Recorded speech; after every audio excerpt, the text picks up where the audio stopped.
član nadzornog odbora 2,5 godine i zalagao se za jedno očigledno pranje novca. Naime, jedna štetočinska uprava sa drugom štetočinskom upravom, sad su kombinirali su u nadzornom odboru ili samoj upravi, odvojili su u tom trenutku, je bila negdje 2000. godina, čak 4 milijuna kuna za traženje takozvanog agenta koji će nama naći strateškog partnera, a ministar Ostojić je bio upravo zato da se na taj način natraži agenta. Znači, toga agenta može se zapravo naći, ne znam, recimo u Bulldogu, možete ga naći u Charlie. To je način da se opere novac. Opere novac. Nadajmo se da će oni koji... Nadajmo se da će oni koji su odgovorni račune morati platiti. Recite mi, molim vas, je li Imunološki žrtva politikanstva, voluntarizma, ili je ono što se isto spominje u javnosti, netko od velikih igrača bacio oko na vaše tržište, na vaše klijente?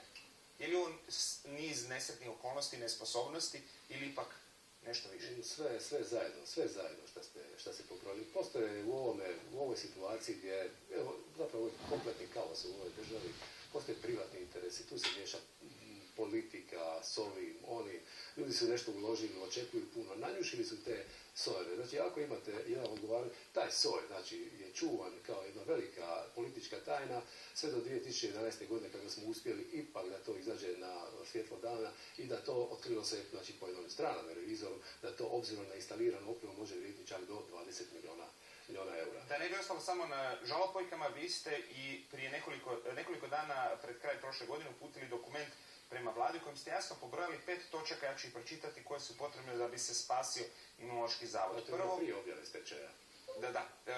Prije objave stečaja, ali sada je ponovno aktualno. Dakle, prvo, krvne pripravke treba isključiti iz privatizacijskih schema. Drugo, naložiti nadzornom odboru raspisivanje hitnog natječaja za novog direktora. Treće, ishoditi privremeno produženje proizvodne dozvole na sadašnjoj lokaciji kako ne bi propale sirovine. Četvrto, započeti sanaciju na postojećoj lokaciji jer je to jedino što od vas traži agencija. Proizvodnja se mora nastaviti do pripreme prikladnog mjesta. Nema diskontinuiteta proizvodnje. I peto, što je meni posebno zanimljivo, treba se dogovoriti sa transfuzijskim centrima za ovo prijelazno razdoblje. Meni se sve skupa čini da je jedino odnosno da ono što objedinjuje ovih 5 točaka jest jedna politička volja da se preuzme odgovornost, da se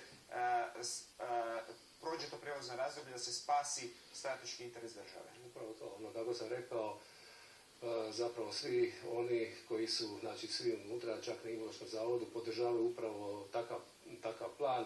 Svi prigovori vremenom, a znači sve se ovo komeša, govori se ovako, vlada daje jedne izjave pa druge izjave, zovu neke ekipe sa Imunološkog zavoda za koje se sad pokazalo zapravo da rade protivno interesima tog zavoda, oni dobiju krive informacije.